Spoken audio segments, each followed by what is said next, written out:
6 signs you're spending beyond your means. It's simple to go over budget if you don't keep an eye on your everyday spending. And if you consistently overspend, you can find yourself short on cash at the end of the month, which could result in accruing debt or failing to pay your expenses. Are you saving any money for an emergency even if you have enough money each month?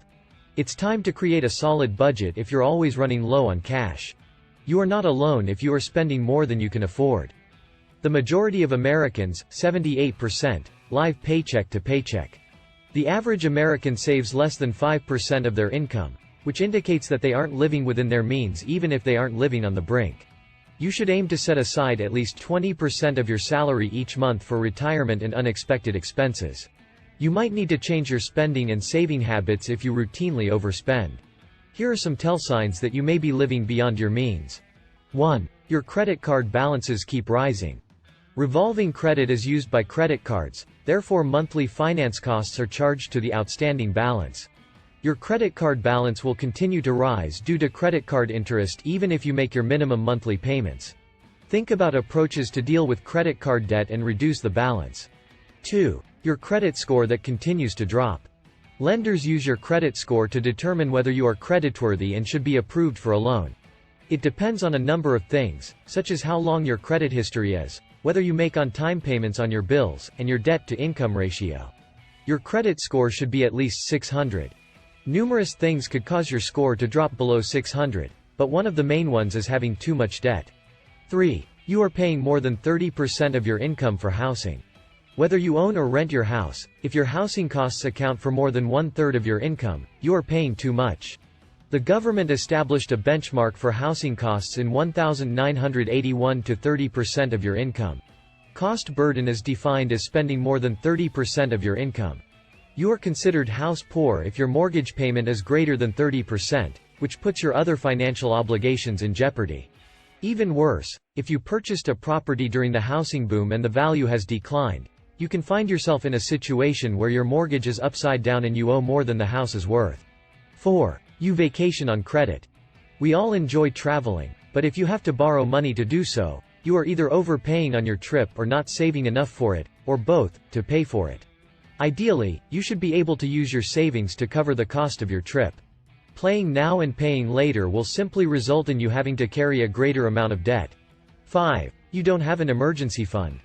Having at least 4 to 6 months' worth of salary saved aside as an emergency fund is a smart target to work toward. You want to have enough money saved up so that you can pay your bills if you lose your job or get sick and are unable to work. Additionally, you should be ready for common situations like car trouble or unexpected medical expenses. 6. You plan your spending using potential income.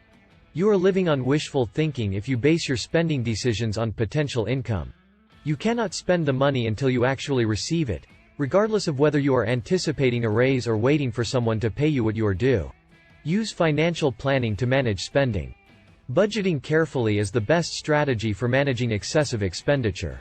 Determine what you can actually afford by taking a close look at your income and expenses. Start by making a list of your monthly income and expenses when creating a budget. List your permanent expenses, such as rent or mortgage payments, and make an estimate of your variable expenses, such as those for food, transportation, and power. Also, remember to account for other costs like entertainment, dining out, and so forth. When your income and expenses are totaled, you should have at least 5%, if not more, of your income set aside for savings. If you don't have enough money saved, review your variable and unnecessary charges and look for ways to reduce them. How much, for instance, would you save each month if you choose to eat in as opposed to out? You might think about debt consolidation if you have a lot of debt and find it difficult to balance your budget. Consider taking out a low-interest loan to pay off your higher interest debt if you can qualify and it has a lower interest rate than your credit card and other debt. If you do it correctly, you may pay off your credit card debt and other obligations and combine what you owe into one more manageable monthly payment. Consult your financial counselor to go over your options, as debt consolidation may or may not be the right choice for you. In order to have a distinct location for savings, you should also open a savings account.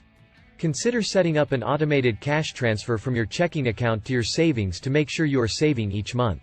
A bank with specific savings programs, like First State Community Bank's Pocket Change Debit Saving Program, which rounds up debit card purchases to the nearest dollar and deposits the difference in your savings account, would also be worth your time.